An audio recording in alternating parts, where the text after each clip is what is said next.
Hello, Netrunners, and welcome back to our final episode of Flower City False Leads for this tournament. Right here, we're looking at Game 3, Round 2 of the top 8 from the Millennium Games League Playoffs. My name is Chris. I'm Nam. And I'm Tim. And right here at the table, we've got the flip side of the previous match. We got Tim on the right running as Leela Patel. And we got Alex on the left with Near Earth Hub. That's right. And it's looking like from his hand, nothing too telling in his hand as to what type of Near Earth Hub we're looking at. Oh, but he did just draw a Turtlebacks, so I'm guessing we're going to be spamming remotes. I love Turtlebacks and Near Earth Hub. Yes. It's a beautiful thing. I love things with the word turtle in it. But yeah, as we were saying earlier, Near Earth Hub, there's a lot of variants going around right now. You've got the classic Astrobiotics. Nearpad is very popular. We've seen the Butcher Shop NEH go around with a lot of Scorch and Traffic accident out of there. But you're taking advantage, you're doing the early Maker's Eye. Yes, I was hoping to hit an agenda to bounce what was in his remote, because it looked to me like he was going for an early agenda play, but no love on R&D. Oh well. And it was an agenda, it turns out, and it was Hey, Astroscript. Astroscript. It's the one that you care about. That is unfortunate. But you made the right play, because ideally, hit the agenda in R&D, bounce the ice, steal that agenda. Yeah. Or bounce the agenda and... Yeah, and bounced during his turn, so he had to discard. Well played.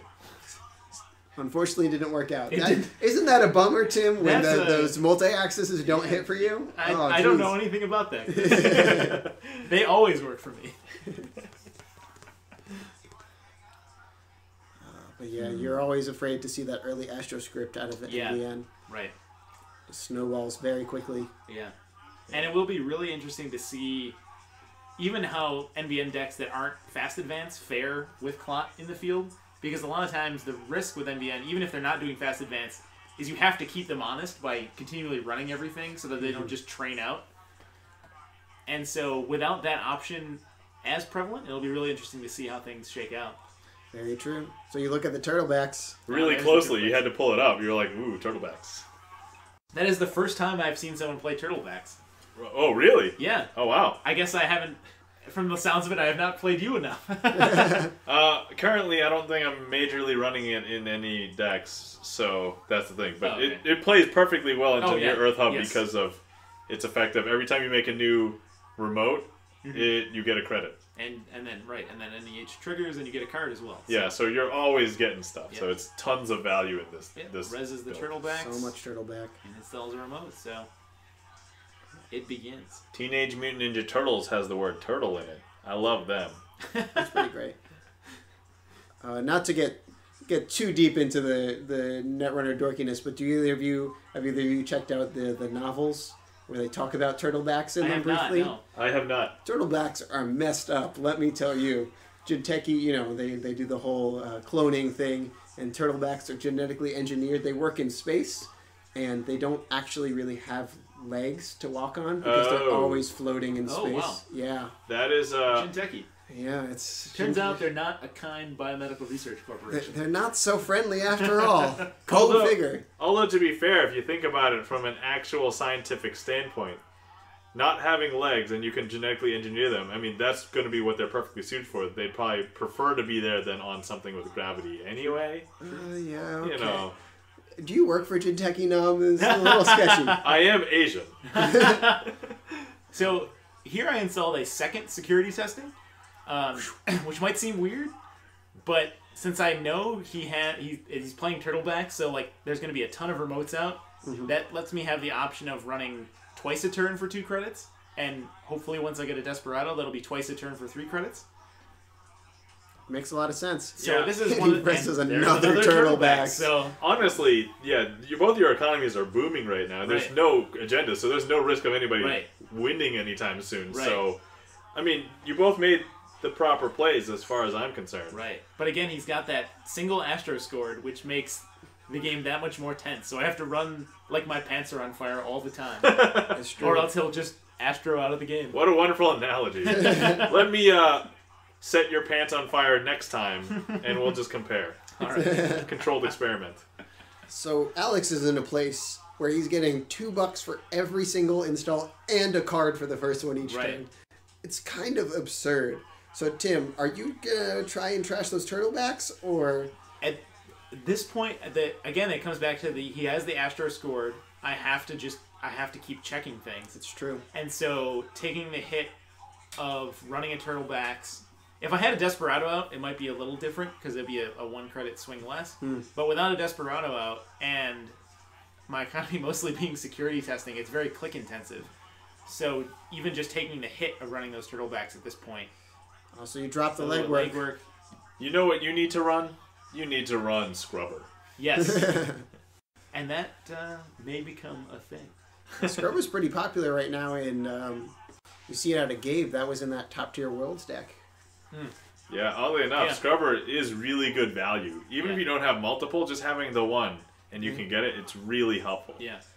But obviously it doesn't go in every build, so. Daily Business Show gets him the next Astro script, so. So this is interesting because we've now seen 3 influence from Alex, and they've all been importing asset economy. Right. So what does that really say? Because that drops him down to 14 left with NEH. So I guess he could still be importing Scorches or things like that. But, you know, normally influence is still tight if you're trying to go for the kill. Right. And I haven't, of the ice we've seen, none of it has been tagging or imported ice.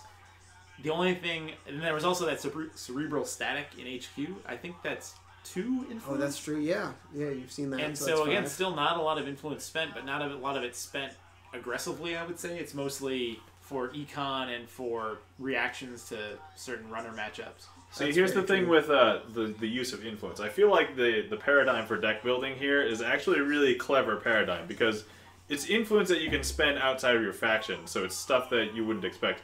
But you can spend it any way you want. True. You know, so look at so Alex's build here, right? He's dedicating more of his influence to try and make his deck more consistent most of the time versus some of the, you know, what you guys are talking about is probably more of going all in on one of these. All in tricks or all in, you know, death or all in kind of, you know, but that could be stuff that people are expecting and playing against. But maybe what his thought process is, hey, if I do it this way, then my deck will just always be more consistent, so he wouldn't necessarily need those tricks. Right, it's true. You know, so I mean, it's just one of those things. It's a choice the deck builder. It's a balance, Yeah. So Tim drops the Maker's Eye, sees nothing. Sees nothing. Sad times. That's 2. Counter. Ding! Oh, jeez. Oh, and it looks like he's got the 3rd Turtlebacks there in hand. Wowza. Yeah, before we start talking about that whole influence thing, I was going to say as an example, hey, he has 2 Turtlebacks on the table. What are the odds that he has a 3rd Turtlebacks? I probably would have bet you at least $10. Yeah. Fair enough. Although in my NEH build before, Max was a thing and I was running Swordsman with 1 influence. Someone's head. There's a head. Oh, no. We're asking for a ruling here on Leela versus Cerebral static. You may remember Jeremy from such videos as on my channel. Yes.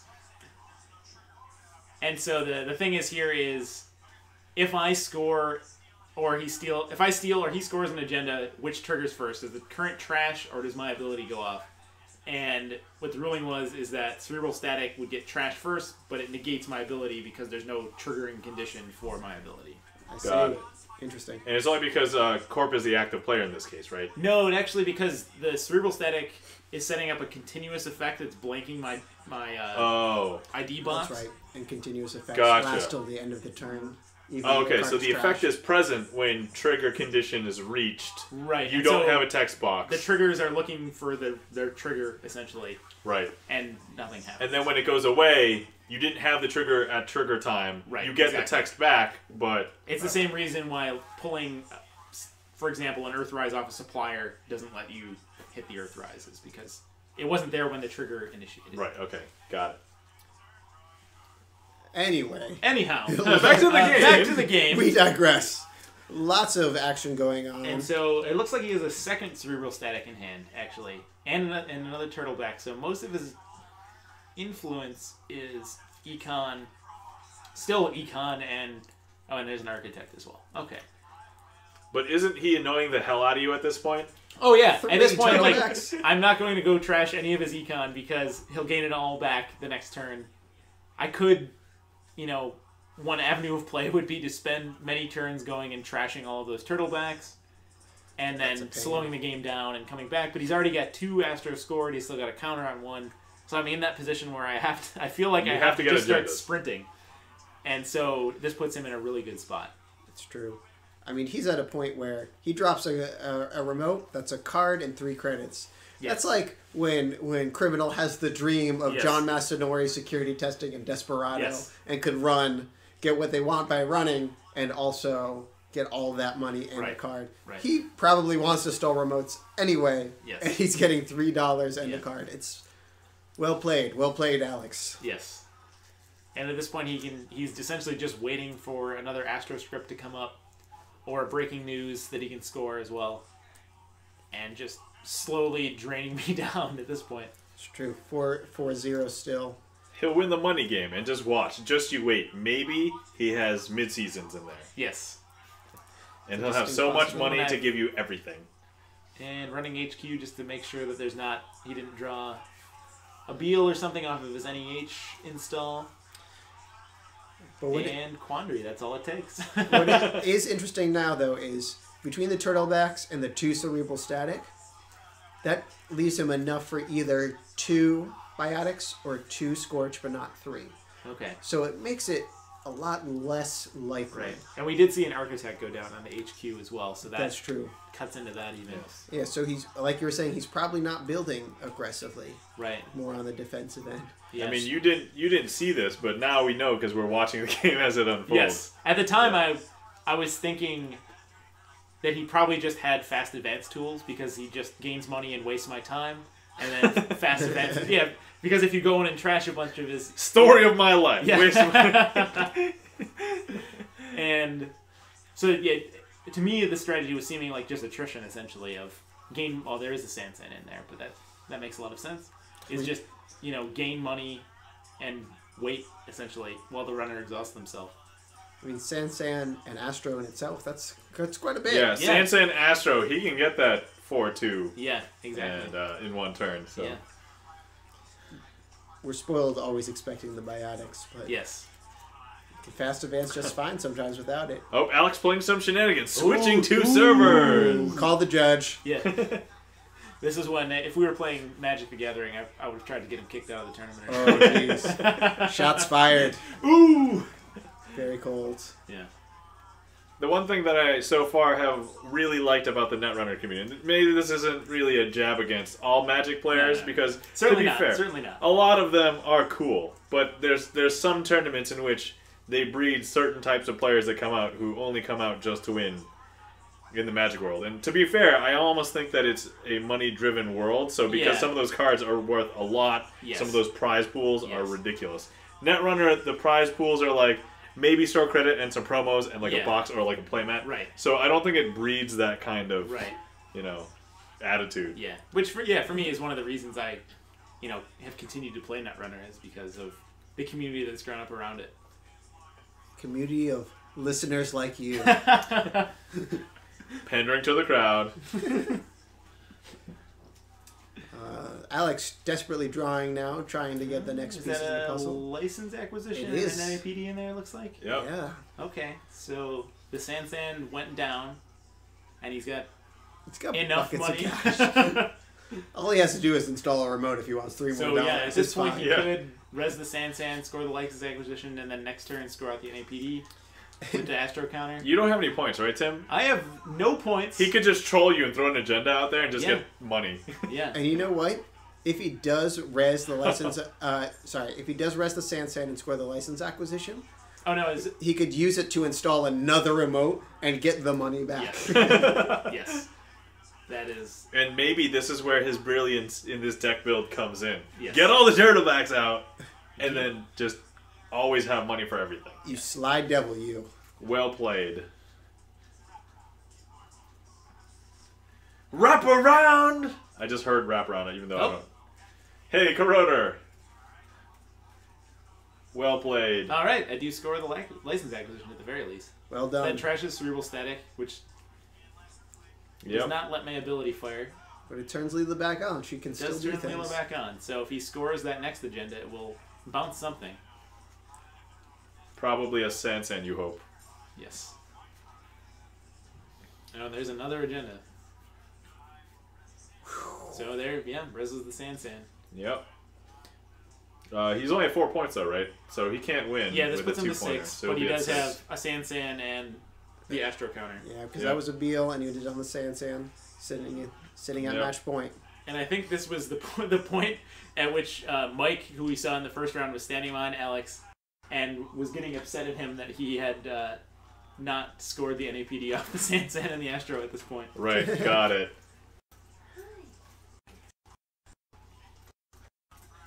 And so I'm pretty desperate times at this point. Yeah, Tim, you're really in a lot of trouble right here, but you Beal, do score that lucky. Beal. Beal. Well done, Tim. Bounce something else. None of the ice really matters to bounce. But you did not know that he had a NAPD in hand still. No, I did not. So because I figured at this point I thought he would have scored it if he had it, so I was not running HQ. Maybe that is the best deception ever. Yeah, true. You check RMD with. Oh no, I do give a check on HQ at least. Here we go. What do you do? And see that total that's been sitting there all game. Yep. NAPD still in his hand. You're doing it again. You're doing it again because you got to check. You got to check. He's at 6 with an Astro counter. And Toll booth. Booth. I believe that's the only toll booth in hand too. I believe so. The troll booth. Tim, you're really bad at choosing different cards. That's true. You need to roll a die or something. Yes. And at this point, he's got 7 cards in hand. Oh, so 6-sided wouldn't cut it. This is the point at which I think Mike was getting angry that Alice could have won right here by installing NAPD Advance Astro Counter on the Sansan, and he did not. Yeah, why didn't he do that? I don't think he realized he had it. Oh. So he is giving me a free shot here to try to get back in the game. I guess. Why not? But hey, that's all right. You know, we all miss stuff. What a nice guy. Yeah. Yeah, that might fall under the category of it is now the 6th game in a row that he's played. Yes. Not always running on the sharpest thoughts. Yeah. Well, also, you have to keep in mind, at this point, we've had a bunch of grueling games. This is the last round. Yes. So we all could just be mentally fatigued and stuff. Yeah. Yes. I remember being in this situation, and I've lost literally all of my games in this tournament, except, and then the last one was the one that I happened to win. Store champ season was rough for me. Yeah. Sorry, Ray. By the end of 9 hours of playing. Yeah. Oh, jeez. Yeah. All right. So Tim, what are you trying to do right now? At this point, I'm just making sure that isn't an agenda in there, even though it reasonably shouldn't be. And okay, so that is a quandary. So it bounces me off. Oh. And selling Cerberus just to make sure.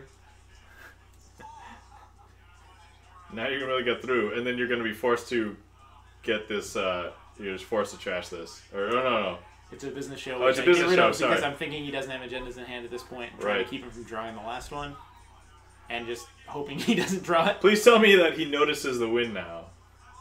Or, like, because he's been looking at his hand on and off. Yeah. And so I'm not bothering to trash the Sansan because I don't think he has it.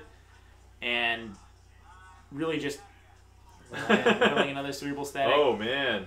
I guess that's still reasonable at this point because if I score 1, it could be damaging to him. But hold on, let me just do the math really quick. So 4 for the contracts, right? To advance, to score. So he installs for 1. Yeah. Credit token. on the Sansan, and then he uses the one. Maybe does he actually have one? He has the Astro. Yeah. He does have it. Okay. Yeah, because he scored the Beal with the Sansan. Right. Okay. The third agenda, which is either a Beal or a license acquisition with the. Okay. So he does have this. He does have it. Oh, yeah. Man. He just hasn't realized it. Just missing it. Which I'm hoping to do something outstanding in the meantime. So the only thing I'm missing is a Sentry Breaker, and there's an Architect. And there's a Sentry. Yeah. Which at this point in the game is very bad because he can just install into. Well, actually, no. I have the. No, because you can run on the. I have the Cerberus out. Yeah. He can just install on. Yeah, and you know what? That gets him $3 and a card also. And that is true. So if he installs anything, and there's $3 and a card draw. I mean, that's such good value. So, I mean, you can... So, I think based on what we're seeing now, we can probably understand why he built the deck this way. Yeah, right? is that it's very clear. Turtlebacks with Architect gets you tons of money. But it is a little strange that he's got all these ways of making money, but he doesn't really have any ways of using all of that money besides rezzing a Sand. There's no big, big things. The toll booths in there. Yeah, there are. That's true. There's the toll booths in there. Even out of a normal NBN fast advance, that's not unheard of. So yeah, I see what you're saying. True. It is a lot more money than he might need. Yeah. Unless what Nam was saying earlier, he could be running psychographics. And that's true. That's true. Sorry, mid-season's replacements. Yeah. Yeah, as it turns out, I mean, if maybe he wants some super glorious, I want to win with, 14 points, and he wants to pull a Beal and psychographics, he could do it. Moral victories. But, I mean, we know that Tim is running... Okay, now he realizes he has the win with okay, all right. So advance, Astro Counter. Yeah, there we go. Okay, now he gets it. All right. So there it is. Well played. Yes. So that concludes the top 8 for our winter league here at Millennium Games in Rochester. And based on strength of schedule, I ended up coming in first place, which was neat. Well done, Tim. And then what Chris, a jerk, Tim. I came in second. You came in second. And then Sean came in third, who we did not get to see on any of these games, is a very good player. Yeah. And Mike, who I played in the first round, I believe came in fourth place. Yeah, but thanks for watching. This was the top 8 from our league. In case you have not heard, there's going to be a regional tournament in Rochester at Millennium Games on May 30th. So make sure you're out for that, and we will hopefully have videos up from that event as well. All right, well, thanks for listening, everybody. Yes, thank you. All right. See you.